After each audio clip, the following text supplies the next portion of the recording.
तो प्यारे बच्चों, एक बार फिर से आप सभी का आपके अपने YouTube चैनल में स्वागत है। आज के इस वीडियो में फिजिक्स का VVI ऑब्जेक्टिव क्वेश्चन देखने वाले हैं और जो भी छात्र 2024 में एग्ज़ाम देना चाहते हैं और 400 प्लस लाना चाहते हैं तो इस वीडियो को शुरू से लेकर के अंत तक जरूर देखिएगा, बिल्कुल स्किप मत कीजिएगा, क्योंकि इस वीडियो में सिर्फ इम्पॉर्टेंट क्वेश्चन देखा जाएगा जो कि एग्जाम में 90% क्वेश्चन लड़ने की गारंटी है। ठीक है, तो वीडियो के अंत तक जरूर रहिएगा बने।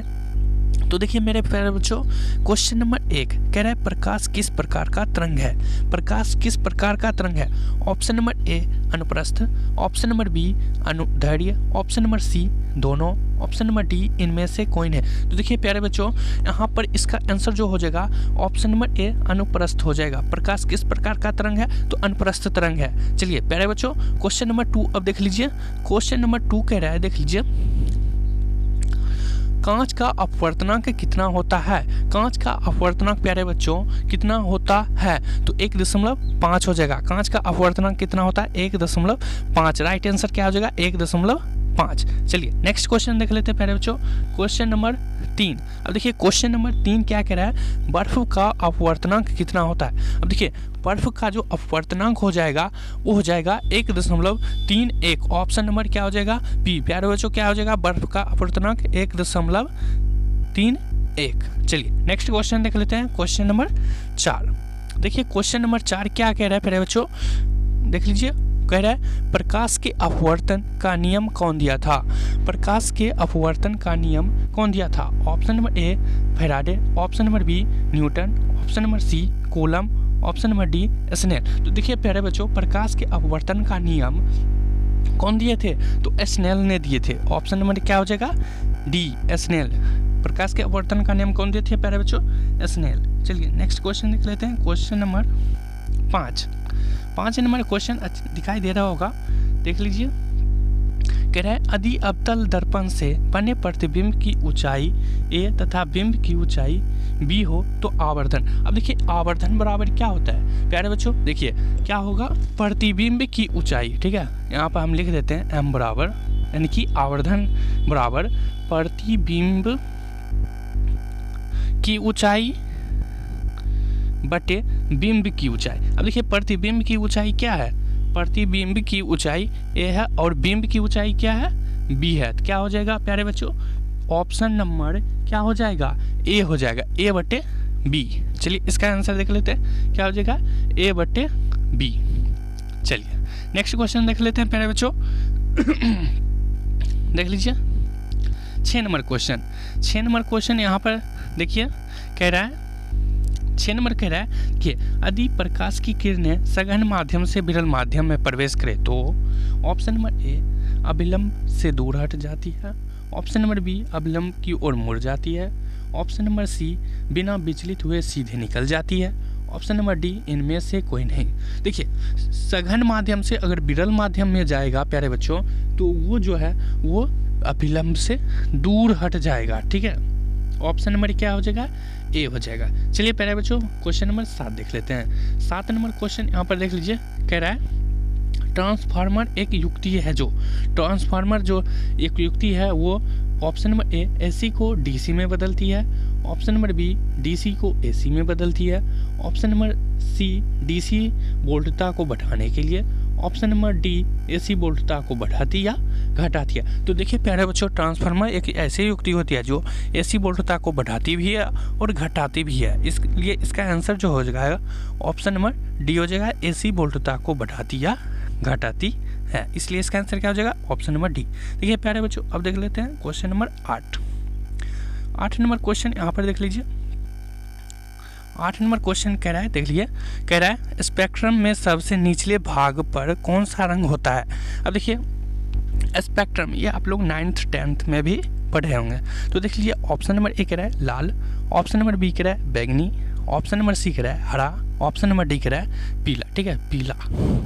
अभी यहाँ पर गलती लिखा गया, ठीक है, मिस्टेक टाइपिंग में हो जाता है। ठीक है, स्पेक्ट्रम के सबसे निचले भाग में कौन सा रंग होता है? तो देखिए सबसे निचले भाग में कौन सा हो जाएगा? तो हो जाएगा बैंगनी। ठीक है, ऑप्शन नंबर बी हो जाएगा बैंगनी। प्यारे बच्चों क्या हो जाएगा? बैंगनी। Option number B. चलिए नेक्स्ट क्वेश्चन देख लेते हैं। क्वेश्चन नंबर 9 नंबर क्वेश्चन कह रहा है एमीटर की माप सीमा को बढ़ाने के लिए किसका उपयोग होता है? ऑप्शन नंबर ए संधारित्र, option number B voltmeter, option number C shunt, option number D इनमें से कोई नहीं। तो देखिए प्यारे बच्चों, एमीटर की माप सीमा को बढ़ाने के लिए शंट का उपयोग करते हैं। किसका उपयोग करते हैं? शंट का। इसका आंसर क्या हो जाएगा? सही आंसर प्यारे बच्चों शंट। ठीक है, चलिए अब देख लेते हैं नेक्स्ट क्वेश्चन 10 नंबर क्वेश्चन कह रहा है, देख लीजिए, कह रहा है एमीटर का स्केल अंकित रहता है। एमीटर का स्केल जो अंकित रहता है वो एम्पियर में अंकित रहता है। ठीक है, ऑप्शन नंबर ए क्या हो जाएगा? एम्पियर में। ठीक है, चलिए क्वेश्चन नंबर अब 11 देख लेते हैं। इतना आसान क्वेश्चन आप लोग पढ़े होंगे तो आप लोग इसका आंसर पता होगा। ठीक है, अगर पता है तो कमेंट में आंसर देते जाइएगा। ठीक है, चलिए देख लीजिए 11 नंबर क्वेश्चन कह रहा है किसी चालक तार की लंबाई को खींचकर 2 गुना लंबा कर दिया जाए। अब देखिए यहाँ पर लंबाई को मान के चलिए इतना लंबाई है पहले से, अब इसको खींचकर लंबाई इतना 2 गुना कर दिया जाए तो इसका जो लंबा कर दिया जाता है तो इसका प्रतिरोध कितना गुना हो जाएगा? इसका प्रतिरोध 4 गुना हो जाएगा। पहले बच्चों कितना हो जाएगा? 4 गुना। ऑप्शन नंबर सी हो जाएगा 4 गुना। चलिए ऑप्शन नंबर सी। अब चलते हैं क्वेश्चन नंबर 12 नंबर क्वेश्चन देख लीजिए, कह रहा है लेजर का आविष्कार कब हुआ था? तो देखिए लेजर एक बार पूछा गया क्वेश्चन है, ठीक है, इसलिए दे दिया गया है लेजर का आविष्कार कब हुआ था। तो लेजर का आविष्कार जो हुआ था प्यारे बच्चों 1960 ईस्वी में हुआ था। आप लोग नोट कर लीजिएगा। चलिए नेक्स्ट क्वेश्चन देख लेते हैं, कह रहा है डिवाई मात्रक है। डिवाई एंड देखिए ऑप्शन नंबर ए आवेश का, ऑप्शन नंबर बी विभव का, ऑप्शन नंबर सी विद्युत द्विध्रुव आघूर्ण का, ऑप्शन नंबर डी इनमें से कोई नहीं। तो देखिए प्यारे बच्चों डिवाई जो मात्रक होता है वो किसका हो जाएगा? देखिए तो सबसे पहले बात तो देखिए यहाँ पर डिवाई दिया हुआ है तो ये विद्युत द्विध्रुव आघूर्ण का हो जाएगा। ठीक है, और विद्युत द्विध्रुव आघूर्ण का एक और मात्रक होता है, क्या होता है? Coulomb metre. ठीक है, तो यहाँ पर लेकिन डिवाई दिया है तो डिवाई हो जाएगा, लेकिन इसका एक और मात्रक होता है कूलम्ब मीटर। ओके, चलिए प्यारे बच्चों इसका आंसर क्या हो जाएगा? विद्युत द्विध्रुव आघूर्ण। डिवाई किस मात्रक है? विद्युत द्विध्रुव आघूर्ण का। चलिए देख लेते हैं क्वेश्चन नंबर 14। क्वेश्चन नंबर 14 कह रहा है, देख लीजिए, तरंगदैर्घ्य के बढ़ने से अपवर्तनांक का मान। तो देखिए तरंगदैर्घ्य का मान अगर बढ़ जाता है अगर तो अपवर्तनांक का जो मान होगा वह घट जाएगा। ऑप्शन नंबर क्या हो जाएगा? 14 का बी। तरंगदैर्घ्य के बढ़ने से अपवर्तनांक का मान कम जाता है यानी कि घट जाता है। ऑप्शन नंबर बी हो जाएगा प्यारे बच्चों। चलिए नेक्स्ट क्वेश्चन देख लेते हैं 15 नंबर देख लीजिए, थोड़ा सा जूम कर देते हैं दिखाई देगा अच्छे से। हाँ, 15 नंबर कह रहा है जब प्रकाश की किरण एक अवरोधक के किनारों से मुड़ती है तो यह क्रिया कहलाती है। देखिए जब प्रकाश की किरण एक अवरोधक के किनारों से मुड़ती है तो यह क्रिया जो है वो विवर्तन कहलाती है। पहले बच्चों क्या कहलाती है? विवर्तन। ऑप्शन नंबर क्या हो जाएगा? बी। एक किरण, देखिए जब प्रकाश की किरण एक अवरोधक से के किनारों से मुड़ जाएगी तो क्या होगा? विवर्तन। चलिए नेक्स्ट क्वेश्चन देख लेते हैं 16 नंबर क्वेश्चन कह रहा है एक समान विद्युत या क्षेत्र में द्विध्रुव के विक्षेपण में किया गया कार्य होगा। किया गया कार्य क्या होगा? देखिए किया गया कार्य जो होगा वो हो जाएगा W बराबर PE 1 - cos थीटा। ठीक है, ऑप्शन नंबर ए प्यारे बच्चों क्या हो जाएगा? ऑप्शन नंबर ए। बहुत ही इंपॉर्टेंट क्वेश्चन है। चलिए देख लेते हैं क्वेश्चन नंबर 17 नंबर क्वेश्चन कह रहा है, देख लीजिए, चालकता बैंड अंशतः खाली होते हैं। चालकता बैंड अंशतः खाली होते हैं। ऑप्शन नंबर ए अचालक में, ऑप्शन नंबर बी अर्धचालक में, ऑप्शन नंबर सी धातुओं में, ऑप्शन नंबर डी इनमें से कोई नहीं। तो देखिए चालकता बैंड अंशतः जो खाली होता है वो अर्धचालक में खाली होता है। ऑप्शन नंबर क्या हो जाएगा? बी। चलिए नेक्स्ट क्वेश्चन देख लेते हैं क्वेश्चन नंबर 18। क्वेश्चन नंबर 18 देख लीजिए प्यारे बच्चों क्या कह रहा है, देख लीजिए, बहुत ही ही इंपॉर्टेंट क्वेश्चन है ये, देख लीजिए। एक पूरे चक्र में प्रत्यावर्ती धारा का माध्य मान क्या होगा? देखिए, एक पूरे चक्र में प्रत्यावर्ती धारा का माध्य मान हो जाएगा 0। क्या हो जाएगा प्यारे बच्चों? 0, यानी कि 0। चलिए नेक्स्ट क्वेश्चन देख लेते हैं, इसका आंसर ए हो जाएगा। चलिए 19 नंबर क्वेश्चन देख लीजिए, बहुत ही इंपॉर्टेंट है। क्या कह रहा है? नाभिक में कौन सा कण उपस्थित होता है? नाभिक में कौन सा कण उपस्थित होता है?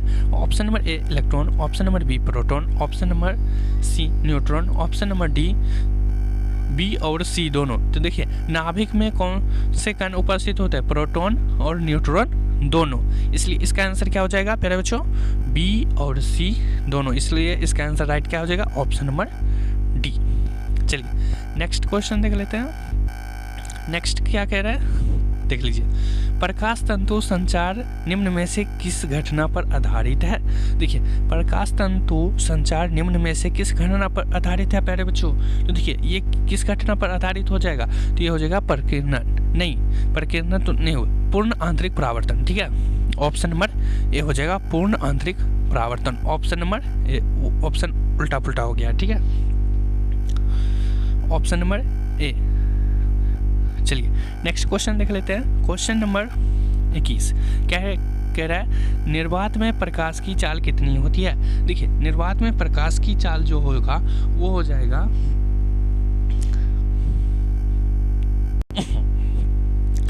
देखिए प्यारे बच्चों, यहाँ पर पूछा गया सवाल है निर्वात में प्रकाश की चाल कितनी होती है। तो निर्वात में प्रकाश की चाल आप लोगों को पता होगा 3 × 10⁵ यहाँ पर 10⁵ होगा। ठीक है, वहाँ पर लिखने में दिक्कत हो गया होगा। ठीक है, 3 × 10⁵ किलोमीटर पर सेकेंड। ठीक है, ये ऐसे होता है।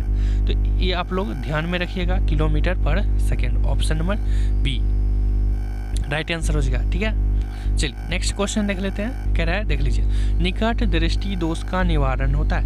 देखिए, सबसे पहले देखिए प्यारे बच्चों, यहाँ पर दर्पण नहीं होगा। दर्पण जितना में है ये दर्पण कैंसिल कर दो पहले ही। ठीक है, दर्पण को हटा दो। यहाँ पर दर्पण तो इसका आंसर में आएगा ही नहीं। होगा तो ये दोनों में से कोई होगा, सी या फिर डी होगा। ठीक है, देखिए, निकट दृष्टि दोष का निवारण होता है, यानी कि निकट की दृष्टि दोष में निकट की वस्तु दिखाई देती है लेकिन दूर की दिखाई नहीं देती है। इसलिए इसका आंसर क्या हो जाएगा?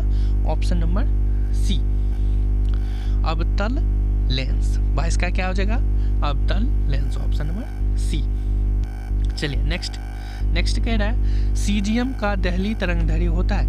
सीजियम का दहली तरंग प्यारे बच्चों 656 नैनोमीटर होता है। इसलिए इसका आंसर लिख लो कहीं पर, सीजियम का दहली तरंगधैर्य कितना होता है? 656 नैनोमीटर NM।